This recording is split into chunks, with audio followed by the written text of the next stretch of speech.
Attention, Cleveland Browns fans, a major update just dropped from the AFC North that could completely shift the course of the season. Something big is unfolding, and it could directly impact the Browns' path toward another Super Bowl run. We're talking about a power shift in the division that might cause one of our main rivals to stumble badly in the coming years.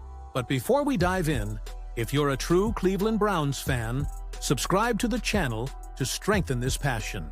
Even more, show that you're part of this family.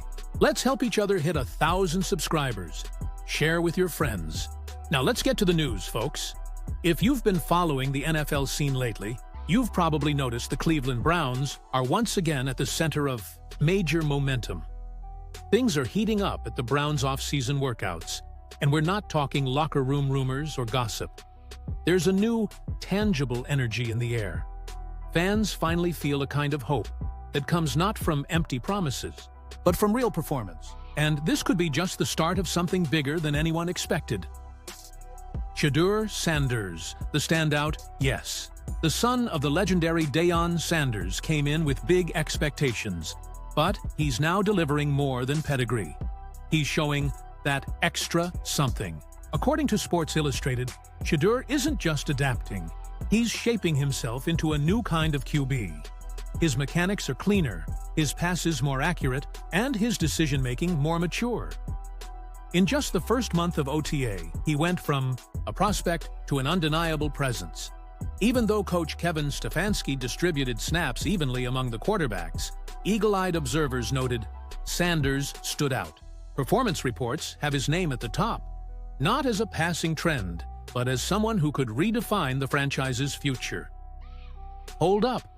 That doesn't mean he's the Week 1 starter. Joe Flacco is still seen as the early favorite to begin the season, but you can't ignore Shedeur's potential. He has the highest ceiling in the QB room.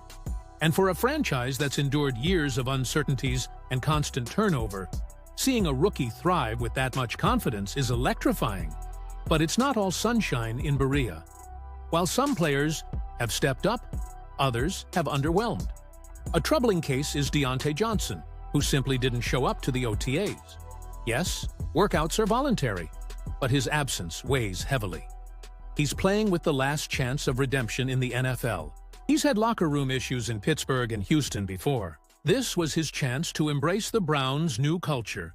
And he vanished. Even though he's been spotted around the training facility, skipping sessions sends a message. When mandatory minicamp rolls around, there won't be room for errors. Meanwhile, the Browns' offense continues intensity drilled on QB development. The coaching staff is keeping that two-front setup, ensuring all 4 quarterbacks get valuable reps. That layout appeared across 7-on-7, 11-on-11, and modified drills. Flacco and Kenny Pickett led exercises on one side, while Dillon Gabriel and Shedeur Sanders worked the other, creating a competitive and closely watched environment. Pickett led off with one of the initial 11-on-11 segments, a short connection to Pierre Strong Jr., and a follow-up to Quinshon Judkins, who weaved through the defense for a solid gain.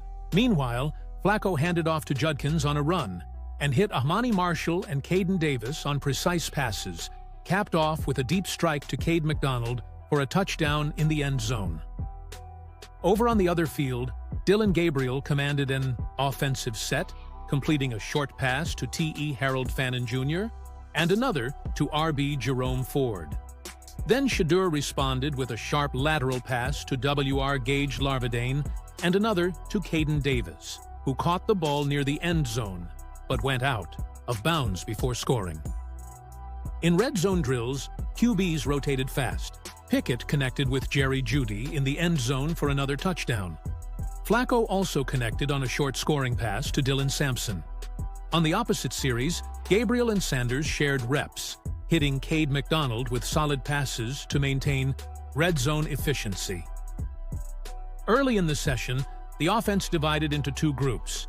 One focused on quarterbacks and receivers in scramble drills, simulating broken plays outside the pocket, and the other did offensive line-specific work. Pickett and Flacco began with scramble drills, while Gabriel and Sanders worked with the line. Then they switched, balancing skill site development across the board. This structure underscores the coaching staff's commitment to detail and maximizing every quarterback's potential. Whether evaluating Flacco and Pickett's form or measuring the growth of young guns Gabriel and Sanders, the Browns are building a solid foundation for the season. Meanwhile, the defense is looking monstrous. The name gaining the most attention? Mason Graham. From rookie minicamp to OTA, he's been explosive, standing out among not just rookies, but the entire roster. Joe Tryon also brought ferocity, so much so he accidentally collided with a quarterback during drills. But that aggressiveness is exactly what this defensive line is about. If they stay healthy, this unit could easily rank among the NFL's top 5. Fierce RB battle. Jerome Ford came in as RB1, but things have shifted. Quinshon Judkins and Dylan Sampson turned heads. Judkins looks the part of a feature back, bursting, with vision and confidence, while Sampson may be this year's most versatile back. Could Ford be on the trade block? One thing's clear. The Browns are investing in youth and explosion out of the backfield. Jerry Jeudy's resurgence. Now healthy and in rhythm, Jeudy finally looks like the WR1 everyone hoped for. His chemistry with Flacco is firing up deep. Connections. If Flacco is the starter, this duo could torch defensive secondaries this fall. Back to Shedeur Sanders. Inside the facility, whispers about him have grown louder. His excellence isn't just technical, it's leadership. He's commanding like a veteran. Confident, calm, and most importantly, coachable. Stefanski, who's taken criticism in previous years, now appears to be steering a renewal process. By splitting reps evenly, he's fostering competition, and Shedeur is answering with excellence. The Browns walking a tightrope. One injury, a locker room incident, or a strategic misstep could unravel everything. That's why absences like Deontay Johnson's hit deeper. It's not just missing practice, it's messaging the entire team. Those not fully committed will be left behind. And look out for Dylan Gabriel. He might not be lighting it up like Sanders, but he's far from invisible. In a league where QB depth can win championships, having 2 hungry rookie QBs could be a game-changer. Notable absences at OTA. Though voluntary, the absence of veterans like Myles Garrett and David Njoku is being felt. Stefanski doesn't seem worried, but when veteran voices are missing, the room notices. Mandatory minicamp will be crucial to restore that balance. Bottom line, the Cleveland Browns are transforming, not just on paper, but on the field.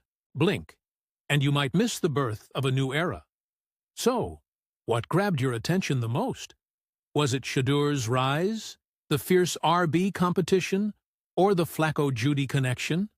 Let me know in the comments, and share your boldest prediction for the Browns in 2025. If you like this content, don't forget to hit like and subscribe. Go Browns!